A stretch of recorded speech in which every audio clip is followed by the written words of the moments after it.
Well, today let's do some updating on the Epstein case. Here's my theory, because the story seems to be fermenting out there, and I heard many conspiracy theories regarding this. But frankly, I have a different thought from the mainstream media and also the majority of people out there. So nobody believes the official line from the mainstream media, from the government, from Attorney General Barr. Everybody believes there is foul play involved with Epstein. And that's what I believe too. There's foul play. But I want to talk about the motives behind the foul play. I want to give everybody a big picture, because it's something that's a little bit harder to grasp. I think it's the theory that I have. I think nobody would believe, because it's very outrageous and doesn't really make a lot of sense. It's very counterintuitive in average person's mind. So let's talk about the current power structure. You have the President of the United States, Donald Trump. He is the president, the most powerful person in this country at this moment. I know how conspiracy theorists like to say, it's not, it's the banking cartel, it's the Fed, it's the Rothschilds, the Rockefellers. No, that's nonsense. Politically, Trump is the most powerful person in this country. At least for the duration of him in office for 4 years. But the trend is that it's more and more likely that he's not going to win re-election comes to 2020. The economy is stalling, stock market is not going up, and he inherited this big, humongous bubble from Obama, and instead of pricking it, instead of leveling with the American public, he inherited it and he made it his own. He put a Trump stamp on it, as what Peter Schiff, said. He used brilliant in this analogy.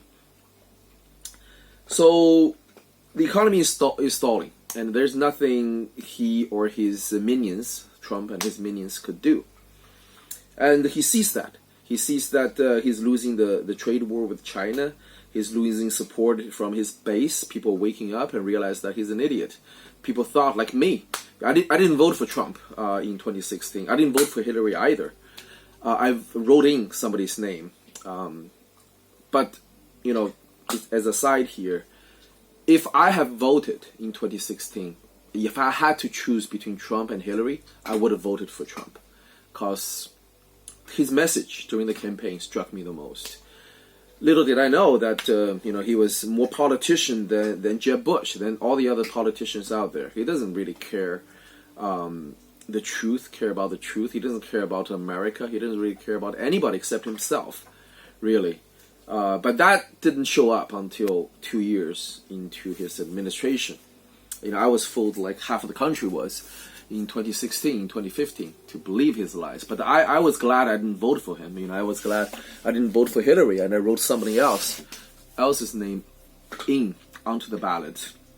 But still, I want to get to the point across that had I chose between him and Hillary, I would definitely voted for him. It would turn out to be a huge mistake, as I'm sure close to half the country have slowly to realize, as I did. In 2017, the first year, I supported Trump. First of all because he was the president, and also the odds of overcoming the obstacles throughout the primary and general election to become the president of the United States for him was nothing short of a miracle. And I believed God's hand was involved in putting Trump into office. So I erroneously thought, when Trump won the election, after the initial shock, of course, I thought that God put Trump into the presidential office to make America great again. I didn't know that. I was wrong.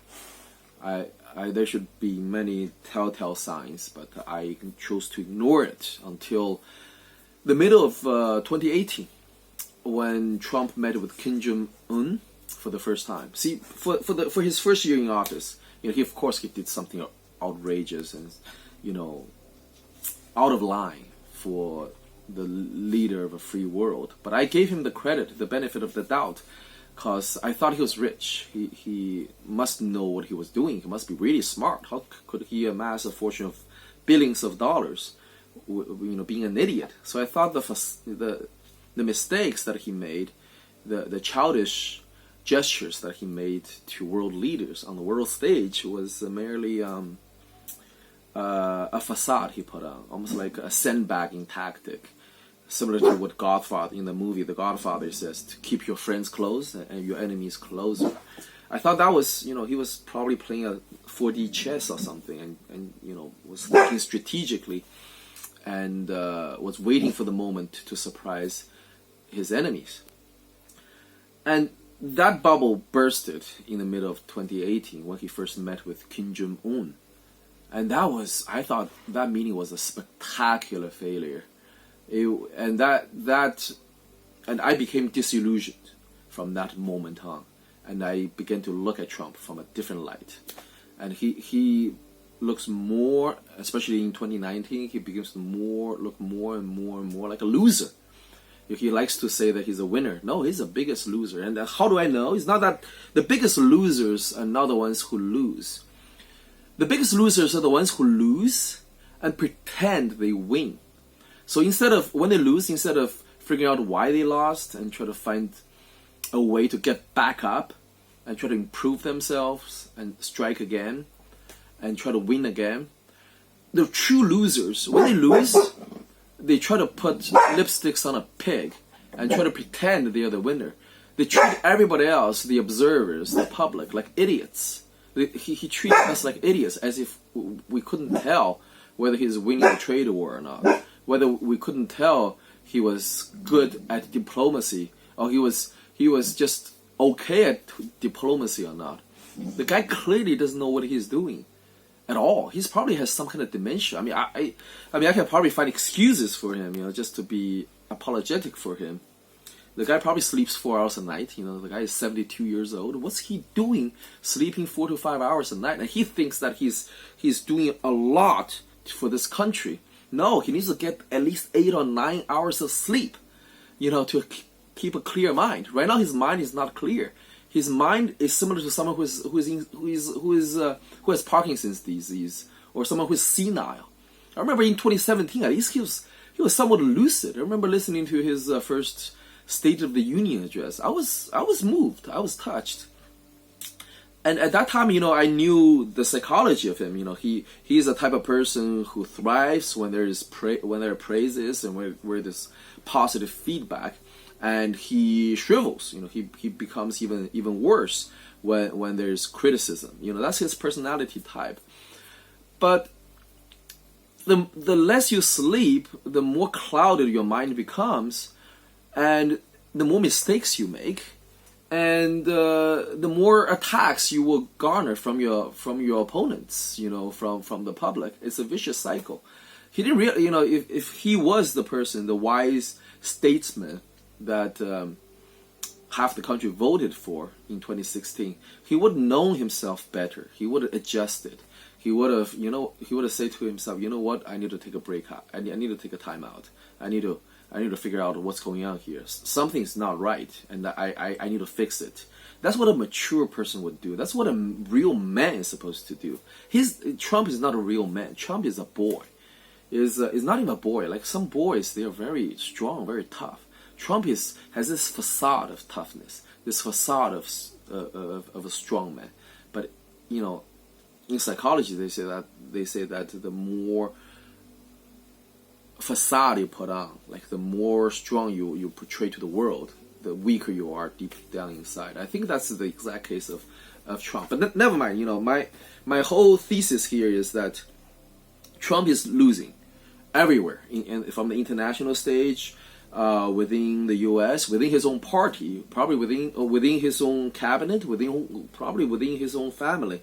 He's just losing. He's losing it. He's losing his mind as well. So he's feeling like a loser, and he figured, but he wants to win. He wants to win the in 2020. But right now he sees the trend. He's not smart, but he's at least smart enough to know that, because his intelligence is only focused on self-preservation and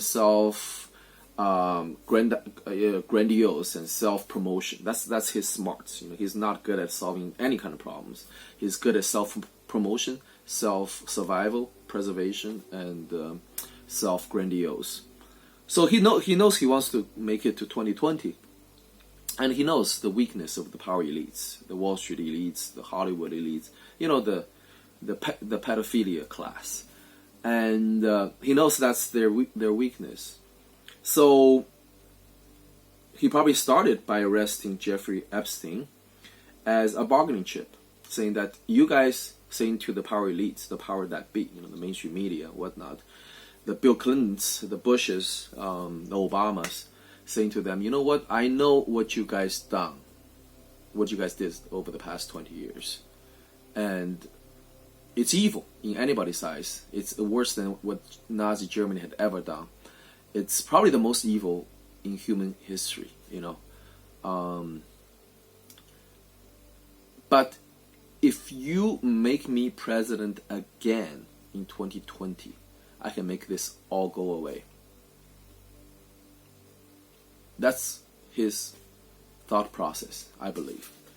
And when the other side refused, because the other side, the other side doesn't really care about the truth coming out. They could care less. They're also similar to Trump. All they care about is themselves and self-preservation. The only reason they refuse is that Trump is the wild card. They don't want someone whom they cannot control. They don't want someone who can end the world, with impulsive thought. Because end of the world, let's say Trump one day decides he wants to start a nuclear war to preserve his presidency. By shooting a missile to North Korea, a nuclear missile. And North Korea started shooting missiles everywhere, and before you know it, India and Pakistan were at it. And the World War III starts. The elites doesn't want that. The elites, they're cowards. The pedophile elites, what I'm saying, they're cowards. They're chicken shit, really. And all they care about is self-preservation. The last thing they want to do is to die, because they know they're going to hell. So what the elites they want to have a peaceful transition of power from the U.S. to China. That's what the elites want, the pedophilia class. And then they could find refuge in the power umbrella of the communist regime of China. And they don't want a monkey wrench like Trump thrown in the middle of their plan. That's what the elites want. That's what the elites want. And so when the elites refused, Trump and his minions, they got to think of something to make the elites capitulate. And I believe, Trump knew that Epstein's a coward too. Epstein probably prefers committing suicide than facing, a 40-year jail sentence, because everybody knows that pedophiles get the worst in prisons, from the other inmates. So all Trump needed is to create an opportunity for Epstein to commit suicide, and Barr is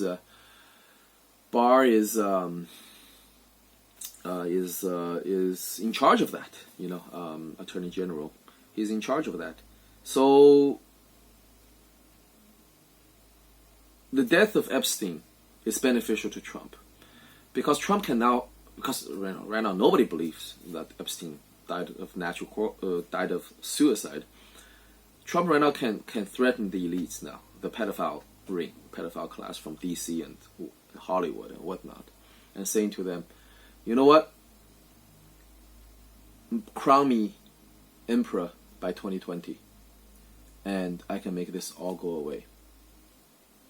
I can have Barr issue some kind of investigation, some kind of report, make it, and just report it as it is, and find some scapegoat, to take the fall, and the opportunity, the DA office, the not just DA, the Attorney General office made it convenient for Epstein to commit suicide. It was probably well thought out. It was make it very reasonable so that it can be put into the official report when it needs to be. And that's Trump's trump card. Trump said to the elites, I want to get reelected by 2020. Use all your power, your media, your spin, your monies, and help me to get to my goal. And I will stop digging. The elites, they don't know. They're probably right now, they're running frantic. Clinton is whispering to Gore, and Gore is whispering to Bush. Bush is whispering to Obama. They were asking, did somebody kill Epstein? Who ordered the hit? And nobody's saying, I ordered it, So they were, the elites were very confused too, what happened?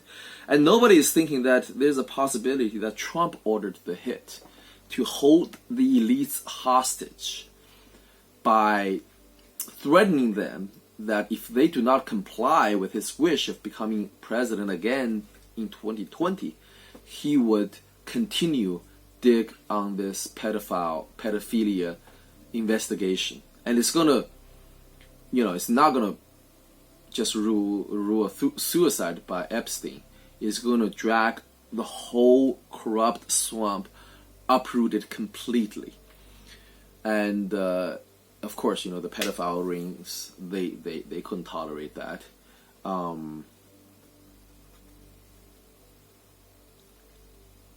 But I think eventually, what I'm really afraid is that eventually the pedophile rings, they will capitulate because they couldn't take the chance of letting the country know the truth of their true deeds. The podestas, they couldn't let the world know what they truly did because they know that they will burn before hell. They will burn literally here, while they're still here on earth.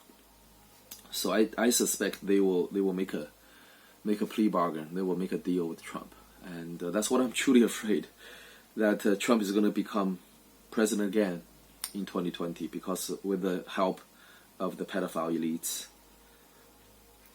And what's really heartbreaking to me is that I almost believed that Trump cared about this country. He cared about the people, the American people of this country. And I have no doubt in my mind he knows what's going on with the pedophile rings, the abuse these children get, and he couldn't care less about the well-being of the kids, of the victims of the pedophiles. Even in that moment, he's still calculating politically how can he gain from that.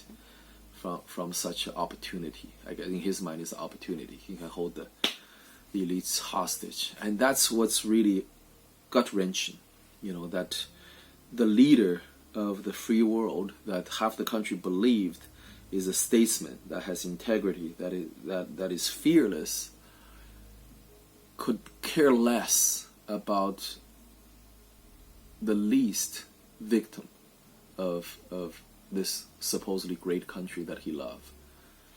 And that's what I'm afraid of, that the elites, the pedophiles, they will capitulate and use their powers to help Trump get into office. And the pedophile scandals will never be exposed. And it becomes a bargaining chip between the pedophile elites and whoever wants to come into the office in the future, whether it's Trump or Pence or Elizabeth Warren. And that's what's so heartbreaking, so despairing, I think, being an American. It's I think you just feel so helpless that nobody out there, no powerful people out there willing to speak the truth, willing to be a statesman and expose these elites instead of just using this issue, using this tragedy as a bargaining chip, political bargaining chip with the pedophiles. Anyway, that's my theory. That's my theory. I hope I'm wrong. I hope that Barr is truly going to get to the bottom of this, and we will see what's the pedophile rings of DC and Hollywood gets exposed, and there's going to be an uproar from the country. And I don't get me wrong, I don't advocate violence or revolution. I think Robert Steele, this guy, his thoughts are really, I mean, the guy is nuts, of course, but Robert Steele, but he has a very good point. He said that we want all the truth and none of the blood. As long as the truth come out and people know about these things, wake people up. We don't need to lynch. We don't need to execute these pedophiles. Incarcerate them and let them repent. Give them a chance to repent in prison. I'm happy with that. But we're so far away from that. But again, hoping for the best. Hope that I'm wrong. Hope that Trump will not use this Epstein's death as a bargaining chip with the pedophiles, and he's gonna lose the election in 2020 because of that. But he's gonna help us to get to the bottom of this whole thing and expose these devils. So that's all I have for today. Thank you for tuning in. Bye bye.